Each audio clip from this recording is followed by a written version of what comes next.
आजारांवर खात्रीशीर उपचार होणार आता आपल्या शहरात।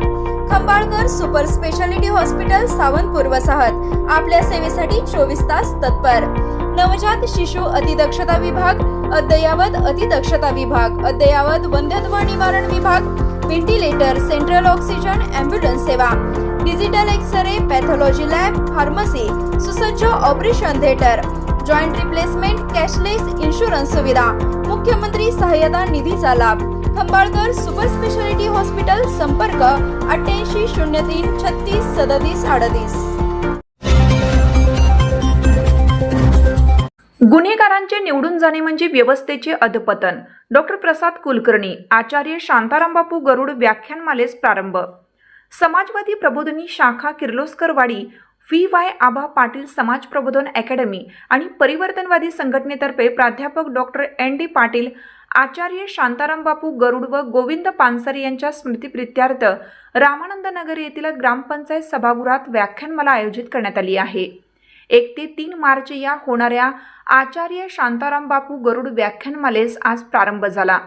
मूल्याधिष्ठित राजकारण व आजचे वास्तव्य या विषयावर प्रसाद कुलकर्णी यांनी प्रथम पुष्प गुंफले।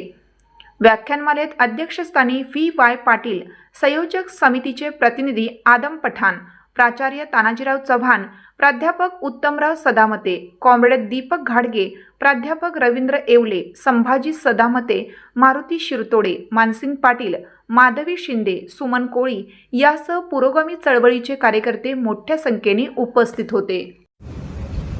समाजाचा अर्थ राजकारण आलं, त्याच्यामध्ये राजकारण आलं, समाजकारण आलं, अर्थकारण आलं, असे काही वेगळे कप्पे काढता येत नाहीत। हे राजकारण वेगळं आहे, अर्थकारण वेगळं आहे, समाजकारण वेगळं आहे, धर्मकारण वेगळं आहे, संस्कृतीकरण वेगळं आहे, असं कधी असत नाही। या देशाचा हजारो वर्षाचा इतिहास जर आपण बघितला तर ठीक आहे, काही म्हणजे चातुर्वर्ण व्यवस्थेनं जे या व्यवस्थेनं अत्याचार केले, अन्याय केले, हे जरी खरं असलं तरी एक मूल्य व्यवस्था, माणसाकडं किमान माणूस म्हणून बघण्याची एक किमान जी भूमिका होती ती आज राहिलेली असं आपल्याला दिसत नाही।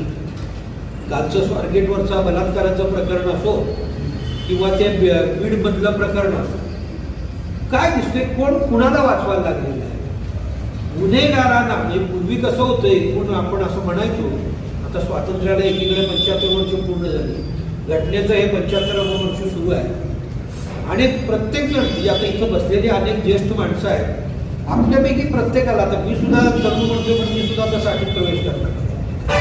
मुद्दा असा आहे की आपल्यापैकी प्रत्येक जण या समाजकारणातला, राजकारणातला 25 ते 50 वर्षापर्यंतचा कालखंड बघितलाय आणि आपल्या प्रत्येकाचं मत असं आहे की 20-30 वर्षापूर्वी जे काही समाजकारण होतं तसं आज राहिलेलं नाही। 20-30 वर्षापूर्वी जे काही राजकारण होतं तसं आज राजकारण राहिलेलं नाही। 20-30 वर्षापूर्वी जे अर्थकारण होतं तेही अर्थकारण आज राहिलेलं नाही आहे। 20-30 वर्षापूर्वी जे धर्मकारण होतं तेही आज राहिलेलं नाही आहे। साधं उदाहरण घ्या, कुंभमेळा गेले महिना 2 महिने सगळीकडे माध्यमांमध्ये आणि प्रिंट मीडियातनं आणि ह्याच्यातनं गाजतो। आता मुद्दा असा आहे, कुंभमेळा काय फक्त म्हणजे आता अलीकडचा आहे काय? त्याला शेकडो वर्षाचा इतिहास आहे। कुंभमेळा होतच होता इतके दिवस,